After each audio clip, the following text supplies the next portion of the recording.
अस्सलामुअलैकुम viewers welcome to my channel holy Quran recitation. Viewers, आज मैं आपके लिए सूरत अल माइदा के रुकू नंबर 10 की किरत लेके आई हूँ।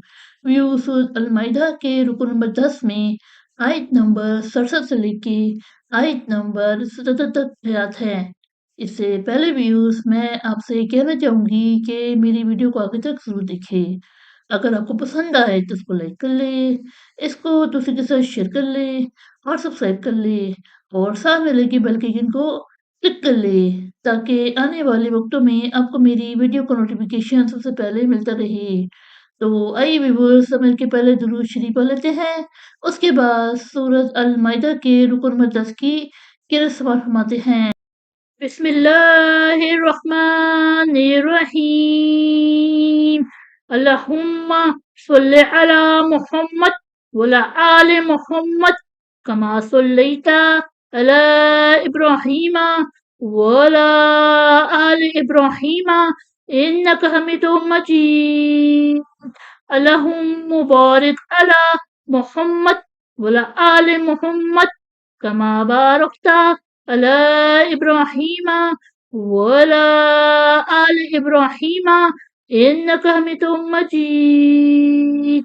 أعوذ بالله من الشيطان الرجيم. بسم الله الرحمن الرحيم.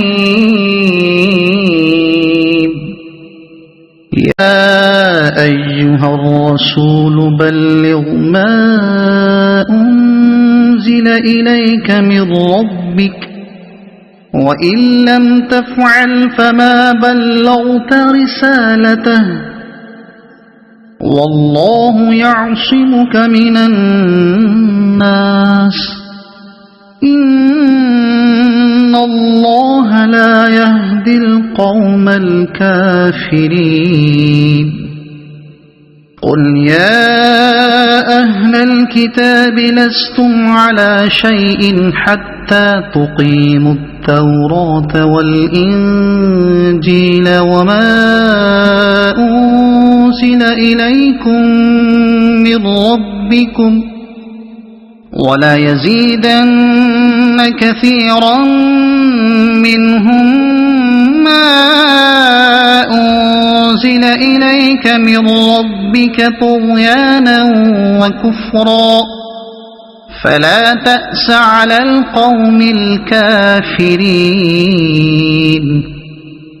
إن الذين آمنوا والذين هادوا والصابئون والنصارى من آمن بالله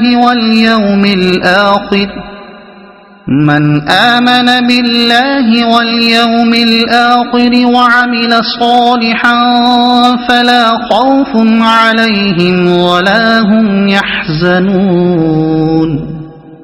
لقد أخذنا ميثاق بني إسرائيل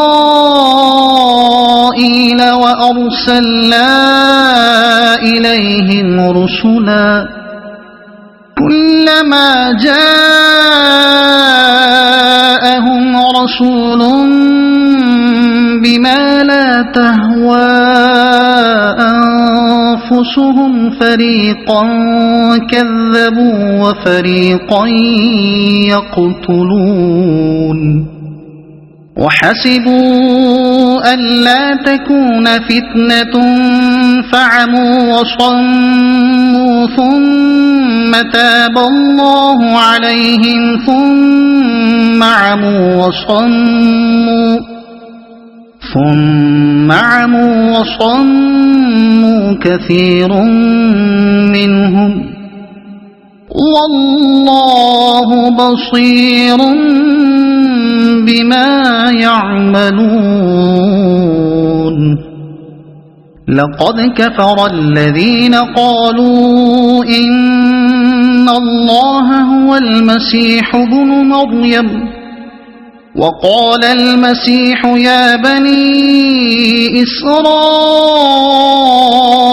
اعبدوا الله ربي وربكم إنه من يشرك بالله فقد حرم الله عليه الجنة ومأواه النار وما للظالمين من أنصار لقد كفر الذين قالوا إن الله ثالث ثلاثة وما من إله إلا إله واحد وإن لم ينتهوا عما يقولون ليمسن الذين كفروا منهم عذاب أليم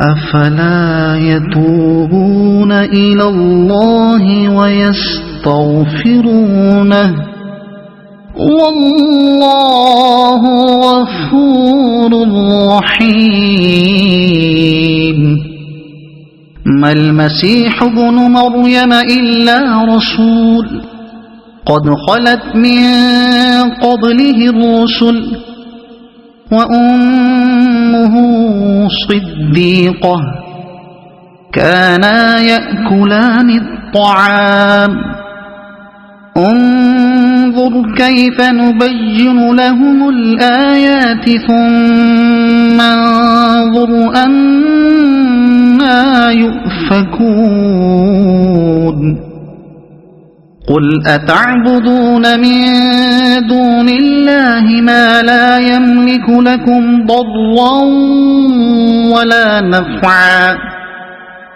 والله هو السميع العليم قل يا أهل الكتاب لا تغلوا في دينكم غير الحق ولا تتبعوا أهواء قوم